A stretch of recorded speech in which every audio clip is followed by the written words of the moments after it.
Assalamualaikum warahmatullahi wabarakatuh para pemirsa semuanya. Terima kasih yang sudah hadir, yang masih di luar. Alhamdulillah bila menyimak dan nanti memberikan informasi. Tapi sebelum saya mengatakan sesuatu hal, saya hanya mengatakan dulu saat ini begini. Kebetulan saya ada rumah di Bandung yang mau saya jual, di mana rumah ini saya jual untuk saya bisa berkeliling dan saya bisa pindah ke Jakarta, daerah tempat sumbernya segala masalah yang ditiru hingga ke daerah. Kebetulan itu juga adalah tempat saya lahir awalnya. 55 tahun yang lalu. Jadi kalau ada yang minat dengan rumah itu, silahkan nanti di DM saja. Dan mohon maaf bila saya tidak membaca tulisan-tulisan chattingannya. Saya hanya mengatakan saat ini pertama kepada pemerintah saat ini, entah yang tayang di sosial media itu adalah dari mereka ataukah dari lawan politik mereka atau bukan, kita ini kadang-kadang bingung. Kadang apa bahasa itu terlihat nyata, apalagi sejak ada zamannya AI ya. Seolah-olah mereka lah yang bicara. Tapi yang kita tahu saat ini ada satu masalah dalam kehidupan bernegara ini yang sangat mencuat di permukaan di zamannya Pak Presiden Prabowo ini adalah hukum. Yang amburadulnya hukum ini mungkin sangat jelas terlihat saat ini, yang mungkin sudah terjadi bahkan di 2, 3, 4 presiden terdahulu, bahkan 5 atau 6 presiden terdahulu, atau 7 presiden terdahulu. Intinya adalah ini puncak dan klimaksnya di dalam persoalan percaturan hukum. Dan di saat ini, di zaman presiden saat ini Prabowo, banyak katanya kasus-kasus lama yang mencuat, yang muncul, yang diketahui dan sengaja dimunculkan. Termasuk adalah kasus terbaru yang saat ini kita sedang mengamati dan mempelajari, yang katanya adalah pertarungan lagi seperti dulu, yaitu yang disebut cicak dan buaya antara kepolisian dengan kejaksaan, dulu antara kepolisian dengan KPK. Lagi-lagi rakyat hanya dipertontonkan hal itu, orang-orang rakus dengan pangkat, rakus dengan jabatan, rakus dengan keuangan. Ya, dan yang sangat disayangkan sekali, rata-rata penonton yang katanya muda itu cuma beraninya cuap-cuap di sosmed. Kalau di lapangan nol besar semua, tong kosong nyaring bunyinya. Artinya action. Beda di zaman saya dulu muda, sekali action menggegerkan. Seperti itu. Tidak banyak pertimbangan, salah, benar-benar. Ya itu yang disebut 98. Tapi sekarang terlalu banyak action, pertimbangan. Tapi kalau bicara di sosial media jagonya minta ampun. Bahkan seorang pakar ahli pun kalah. Kalau bicara keberanian paling berani. Serok. Tapi begitu turun ke lapangan untuk membasmi yang katanya salah, ciut semua. Dan satu hal ini saya juga mau melihat benar atau tidak desas-desusnya, bahwa semua persoalan-persoalan lama yang muncul hari ini itu akan terus digali. Bagus kalau benar. Dan harapan pisau itu tidak tajam ke bawah tapi tajam ke atas. harapan itu apakah bisa terjadi? Apakah itu hanya harapan tong kosong? Karena cerita tentang Febrianto ini, Jampitsus ini yang sudah jelas-jelas ada bukti dari kepolisian dibandingkan kasusnya Nikita Mirzani. Kok sampai sekarang Febri tong kosong saja semua aparat hukum?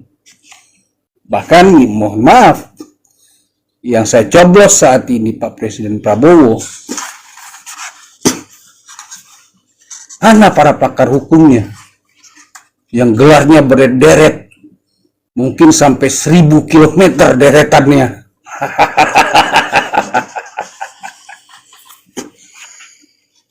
Oh ya, saya mudah-mudahan nggak terlalu panjang karena nanti saya akan live-kan kembali. Live ini saya tayangkan lagi. Intinya adalah begini. Kalau memang hal itu adalah puncak dari segala persoalan zaman dulu, yang akhirnya dibongkar katanya di zaman Pak Presiden Prabowo ini, termasuk para pejabat-pejabat tingginya. Saya mungkin setelah live ini, dari live ini nanti saya tayangkan ulang hasil live ini, lalu saya akan munculkan tentang investigasi saya dulu, mungkin sekitar 7-5 tahun lalu. Saya di Bandung aja sekarang sudah 5 tahun lalu, berarti sekitar 7 atau 10 tahun lalu lah, sekitar itu. Saya melihat apakah harapan untuk memilih seorang mantan kepala Kopassus ini bisa terbukti, bukan hanya omongan daripada para pengusung fanatiknya saja ataupun para buzzernya saja, bahwa betul-betul negara ini bisa ditata dengan keras, ibaratnya seperti seorang militer. Itu harapan lapor. Jadi mungkin nanti setelah live ini, setelah tayang live ini diupload, baru nanti akan dimunculkan persoalan yang hingga sekarang akan bisa membongkar, mulai dari pihak kejaksaan, hakim, DNA, kepolisian seluruh Indonesia. Kalau memang benar nih bahasa para pendukung fanatiknya, para basarnya di pemerintahan sekarang. Karena kalau dibilang saya mendukung, saya juga yang coblos Pak Prabowo. Jadi sekarang cuma satu hal yang saya mau katakan, saya akan mengikuti bahasanya Pak Presiden saya. Kalau menganggap Indonesia gelap, saya akan tinggalkan negara ini. Makanya saya jual rumah ini. Lalu kedua, kalau saya menganggap bahwa bahasa Pak Prabowo itu benar sebagai presiden tahun 2030 itu sudah tidak ada Indonesia atau bubar, makanya saya melangkah duluan di tahun 2026 ini untuk saya menjual rumah saya. Jadi saya harapkan para pemirsa yang mendengar ini yang kebetulan ada duit, ya kan? Oh, saya lupa di sininya. Saya ikuti bahasa Pak Prabowo.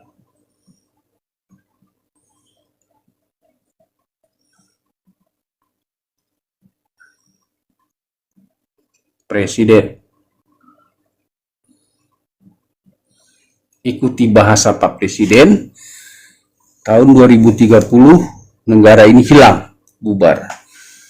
Jadi Pak Presiden dan juga terkhusus para pendukungnya, saya duluan. Saya sudah melihat negara ini tidak cerah. Jadi belilah rumah saya untuk saya bisa keluar. Lalu yang selama ini masih menganggap hebat dirinya sebagai pahlawan, tapi pahlawan yang benar atau tidak, atau pahlawan kesiangan atau tidak, Saya akan berikan satu investigasi saya. Mampukah kalian juga akan menangkapnya? Siapa di belakang mereka itu? Tapi sekarang aja tentang Febri, yang mirip kasusnya dengan katanya TPPU-nya Nikita Mirzani berbeda sekali. Jelas-jelas Nikita tidak punya kesalahan, dicari-cari kesalahannya. Tapi Febri yang sudah nyata didapat oleh kepolisian masih saja tidak ada. Hei, yang jadi menteri hukum, bagaimana nih? Punya ilmu tata negara, punya ilmu hukum, tong kosong saja kamu semua.